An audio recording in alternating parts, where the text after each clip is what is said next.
Now, the controversies continues to trail the death of 14-year-old Karen Apaga, a student of the Premier Academy located in Lugbe area of Abuja, as the family of the victim insists she was sexually molested while in school. Now, though the school authorities have continued to deny claims, saying she was a victim of medical condition badly managed, but the family of Karen insisted she died following complications from a case of rape. Now, our correspondent Amadin Uyi is following this report closely and earlier on filed in this report. The Premier Academy, located at the Lugbe area of Abuja, has been in the eye of the storm in the last 6 weeks. This followed the death of Karen Apaga, a 14-year-old student of the school. Though Karen has since been buried, unresolved circumstances surrounding the cause of her death has continued to pose many unanswered questions. Medically, for the number of years I've practiced, at least I've been in it for over 20 years, I know she was mismanaged. Because with what she was already in, the next step would have been for her to go into coma. But with prompt medical attention, we would have been able to bring her out by suppressing the blood sugar. But rather than managing her, they decided to sedate her. She wouldn't have been able to come out of it at her age and with all that. There's no hiding place. They are now changing it, shifting the goalpost and saying, yes, she may have been raped, but it did not happen in their school. Karen was in Premier Academy, Lugbe, for at least over 6 weeks before she got so sick, and eventually we discovered she had been raped and she died.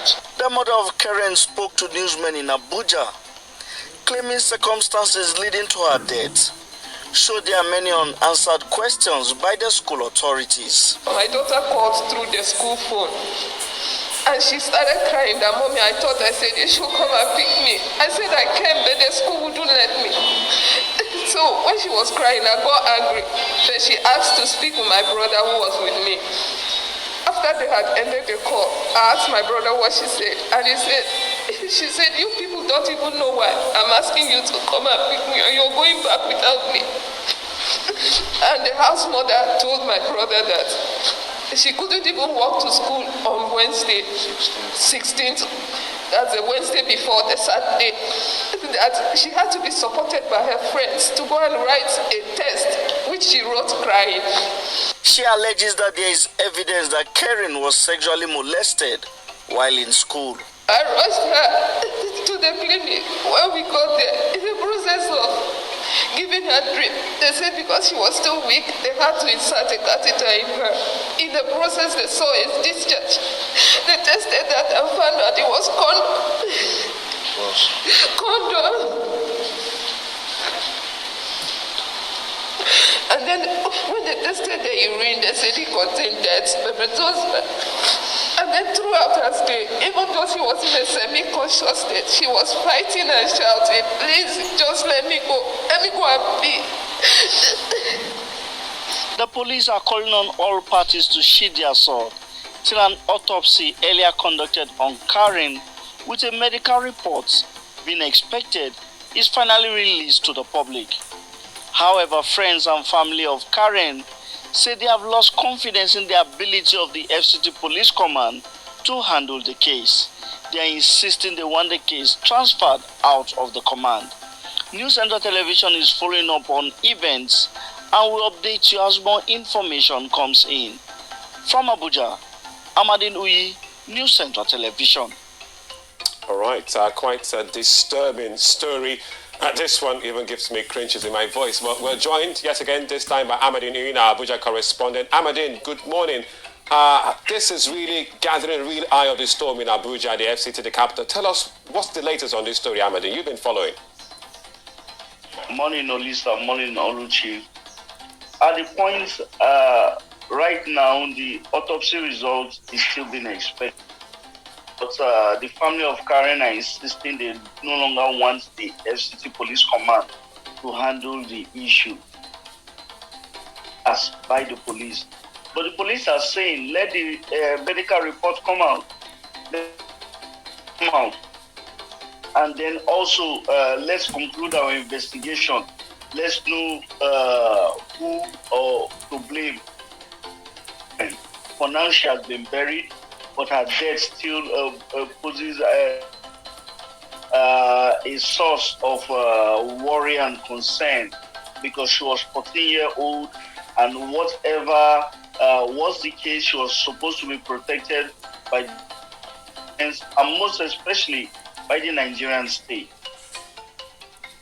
A sad story, because this young girl, 14-year-old, she died from sepsis, which is an infection that came as a result of the condom that was left in her system. And this brings a lot of questions, especially for the school. Now, looking at the school as case study, the school has over 52 CCTV points properly placed. So this means they have already good protocols in place. What is the parent suing the school, and is there any court injunction or anything being put on hold until the autopsy result is out? Now we had a session with school. You would see our mic there when we went to see them, and the school are claiming that, in fact, they told us about the CCTV cameras, that if anything of that sort happened within the school, they would have known that they have over 50 CCTV cameras. They also said that between the time Karen left the school premises and was taken by her mother before she was admitted, there was a 48-hour margins, 48-hour space of time within that time, that they suspect that if anything happened to her, it could well have happened to her within that 48 hours. But they said they don't want to rule out the fact that it happened in the school. That let the autopsy results come out, because they still doubt the claims by the parents that she died from infection following her ordeal in the hands of the sexual predator. Karen had been diagnosed with diabetes since the age of 9, and she was on insulin twice daily. That the school made sure that took insulin jabs. But between the time Karen left till Monday morning, they suspect that she did not take those jabs at home, so she had a condition. In fact, the matron of the school said that when she heard that Karen had been admitted on Monday, she rushed to the clinic and saw that Karen was in a state of coma. But she was worried because, first of all, there was no doctor there monitoring her condition. Then secondly, if she had been sedated, it was the wrong thing to do, because if she had a high level of sugar in her system, personnel were meant to do at that point in time was to try to reduce the sugar level in her system. So she was scared to come out of the coma. And that, to me, even made matters worse. There was no oxygen tied to her system. So she said that she asked for the doctor. They said the doctor was not around. She asked for the evidence from the hospital, from the clinic, where they said they saw latex and others, but she was not given. So she is maintaining that Karen was badly managed. But the mother is presenting a different story. The mother is insisting that she believes the reports of the medical personnel of the clinic that she was taken into, and that the report says that they found latex in her system and they found sperm cells. So she believes Karen was sexually molested. But the argument now is, when was this act done? Was this done in the school before Karen called for her parents to come and take her home? Or did it happen within that 48-hour period when she was no longer in the protection of the school? So there are so many unanswered questions. We are waiting for the police report. The police have begun their investigation.